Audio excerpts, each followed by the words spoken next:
ken hoe lyk lande wat deur kommunisme is. Hulle mag nie 'n Bybel hê nie, hulle gaan 18 jaar tronkstraf vir 'n Bybel. Ek en jy is op pad soontoe.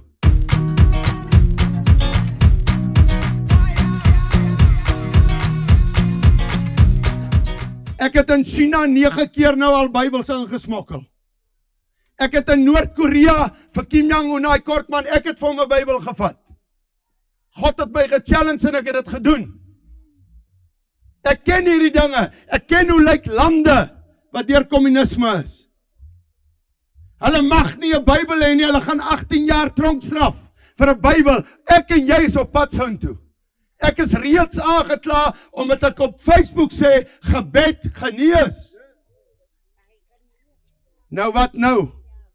Wie is dit wat my aankla? Waar trek ons nou tussen die bella ook in? Ons wil ons kinders in afgrond hê. Ma, pa, jy weet waar bly die smokkelaar. Maar jy doen niks. Jy gaan bid nie eers vir sy huisie. Julle staan nie op en gaan staan vir sy huis en sê, jy stop vandag nie. Dis nie xenofobie nie, man. As hy jou kinders kom doodmaak, nou sit jy in jou huis. En ons biddende mamas, hierdie ding pla my. Dan loop hulle 10:00 die oggend, gaan bid hulle. Hulle raas voor die Here, elke dinsdagoggend 10:00. As hulle daar wegloop, dan loop hulle verby die smokkelaar, dan kyk hulle net aan 'n pad. Jou hoogmoedige ding. Jy bid in die kerk, maar jy doen niks aan die smokkelaar nie.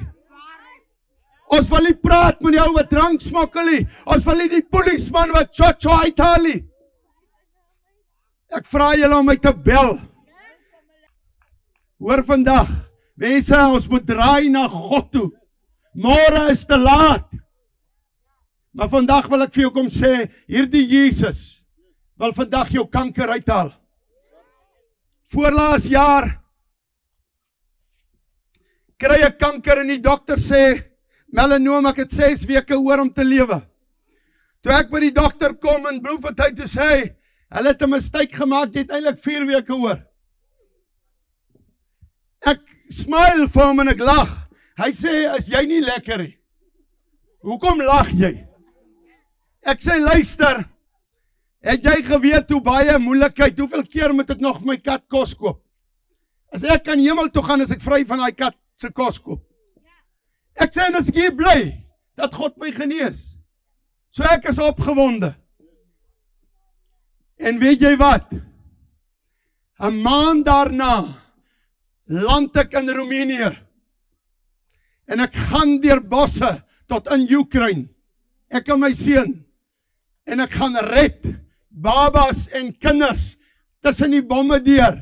Die man wat nou die dag sou dood, hardloop tussen die bomme rond en kry die kinders uit. Nie omdat ek so goed is nie, my God is so goed.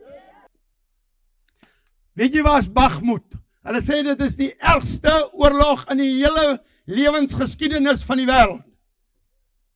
Andras, my seun Strauss, daai man, hulle het gee hom 'n medalje.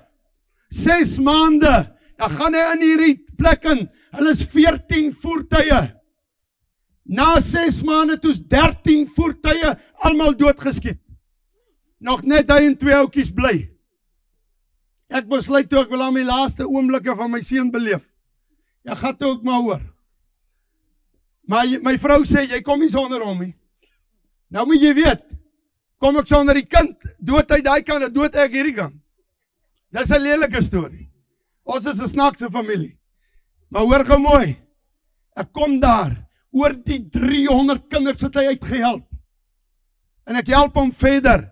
Hoor mooi, ons is nie hierdie wonderlike familie nie. Ons is net 'n klomp simpel mense. Wat besluit het, ons wil 'n verskil in ander mense se lewens maak. Ek wil vandag vir jou vra, onthou daai blou baadjie vir my. Ek wil vandag vir jou vra, wil jy nie ook 'n verskil in iemand anders se lewe maak nie? Wil jy nie laat 'n kind verander nie? Wil jy nie asseblief, ek pleit by jou, dat ons abortus stop nie? Wil jy nie vir 'n kind wat verwagtend is sê, moenie die baba doodmaak nie? Ek pleit by julle vanmiddag. Spreuke 24 vers 11 sê, Wie gaan uitroep vir hulle wat op pad slagpale toe is? Ek wil afsluit met hierdie verhaal. Ons almal het foute. En die Here het ons skoon gewas. Soos jy vanmiddag hier is, en jy het 'n fout, en ons sluit nou net af, kom vorentoe. Ek wil vir jou bid. Ek wil saam met jou bid. Ek wil jou 'n drukkie gee. Miskien is jy nog 'n rasis. Nou moet jy vanmiddag kom, laat God jou hart change man. Laat God jou hart change. Het julle geweet is nie net wat mense wat rasiste is nie. Ons moet daai storie stop. Daar's baie wat rasiste is. Maar bruin mense is ook baie rasiste. En daar swart is ook rasiste. Daar's Indiërs ook rasiste. Hey, ek is so bly ek is 'n rooi mens. Ons is nie rasiste nie. Maar hoor mooi, mense, ons moet hierdie ras storie stop. Wat is ek nou anderster omdat my vel bruin is of wit is? Wat is ek nou beter as jy as ek 'n beter bakkie ry? Ek het in 'n dorpie groot geraak, bring maar. In 'n dorp groot geraak. Oegrawies. My oupa was arm. Ek het groot geraak in 'n buitetoilet huis. Ek het nie 'n toilet in die huis gehad tot matriek. Was skaam, ek ken daai dinge. Ek staan op vir mense nou nog met buitetoilets in hierdie emmerstelsel. Ek kan dit nie vat dat ons behandel word soos diere nie. Ek het in 'n huis groot geword sonder krag tot matriek. Ek het by die skool gekom, dat sien ek hoe ander kinders se paas hulle met smart karre kom haal. Dat druk hulle met daai kar amper jou ou karretjie van jou oupa weg om te park.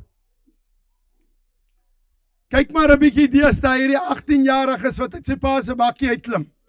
Hy groet jou nie eers, hy lyk hy boer met wat lemoene.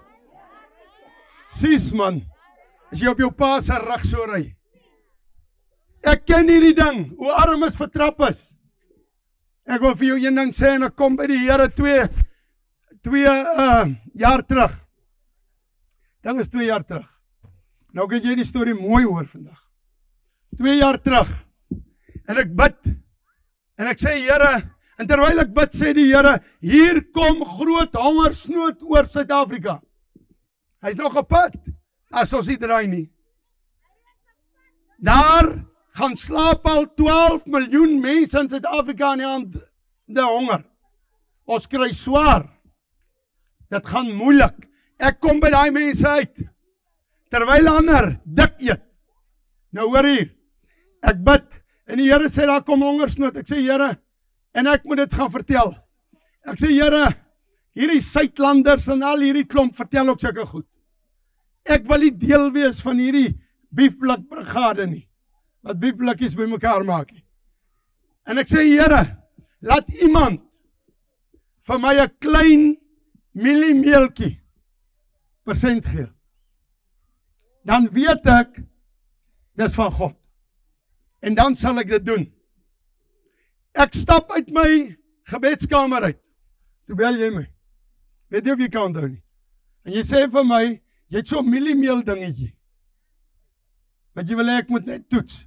Onthou jy? Ek vra toe die vraag vir jou, is dit myne of moet ek hom toets? Jy het seker gewonder hoekom vra ek so. Jy sê nee, jy toets net. Onthou jy? Toe sê ek nee, hou hom. Want ek het die Here gesê, die woord is, ek moet hom hê. Dan weet ek, dis 'n bewys, ek moet gaan sê, mense gaan honger kry. Nou dit was God se plan toe, met jou. Toe kom die volgende ding, die volgende dag, bel hy uit, KwaZulu-Natal uit wat ek nie ken nie. Hy stuur 4 lorries, met 'n hele mieliemeele, 'n hele meele. En God bevestig, hier kom hongersnood. Kan julle hoor nog? Nou het ek hier 'n storie. Ek bid daai aand. Dadelik gee die Here my oor die 200.000 rand vir 'n stoor. Ek bid na die stoor op is.